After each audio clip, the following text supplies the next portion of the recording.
Hi అండి, welcome back to our channel. ఇవాళ మధ్యాహ్నం మా ఊర్లో చాలా పెద్ద వర్షం వచ్చింది. నేను మొక్కలు ఏమైనా డ్యామేజ్ అయినాయేమో అని చెక్ చేసుకోవడానికి వచ్చిన, కానీ ఆ మొక్కలు మాత్రం వర్షంలో తడిసి పులకరించి బాగా చాలా హ్యాపీగా కనిపిస్తున్నాయి.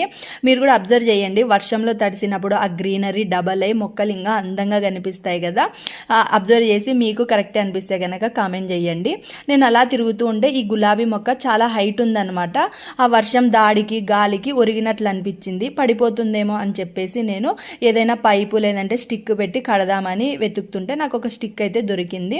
సరే ఈ స్టిక్ పెట్టి కడదామని చెప్పేసి మొక్క మొదల్లో కాస్త గొయ్యి తవ్వి పెడుతున్నాను. తీరా ఆ స్టిక్ పెట్టిన తర్వాత పైపు నాకు ఆ హైట్ సరిపోలేదన్నమాట.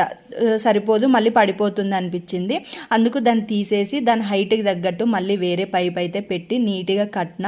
అప్పుడు అమ్మయ్య అనిపించింది. చెట్టు కూడా బాగా నిలబడింది. చూసారా ఎంత హైట్ ఉందో, ఎన్ని మొగ్గలు ఉన్నాయి కదా. సరే నాకు ఇంక ఇంట్లో ఎలాగో తోటలోకి వచ్చానని చెప్పేసి నాకు ఇంట్లో కరివేపాకు కావాల్సింటే నేను అలా తెంచుకున్నాను. కాస్త కరివేపాకు ఎంతైనా మన చేతులతో పెంచిన మొక్కల ఐటమ్స్ మనం యూజ్ చేస్తే ఆ సాటిస్ఫాక్షనే వేరు కదా, చాలా హ్యాపీగా ఉంటుంది. ఇది మా తోటలో కరివేపాకు, చాలా స్మెల్ ఉంటుంది. నేను ఎలాగో వర్షం వచ్చింది ఈవినింగ్ అని చెప్పేసి చికెన్ అయితే ప్రిపేర్ చేస్తున్నాను. ఆ చికెన్లోకి ఈ కరివేపాకు తీసుకెళ్ళి అలా 2 రెమ్మలు తుంచి వేశాను. చాలా బాగుండింది ఫ్లేవరు.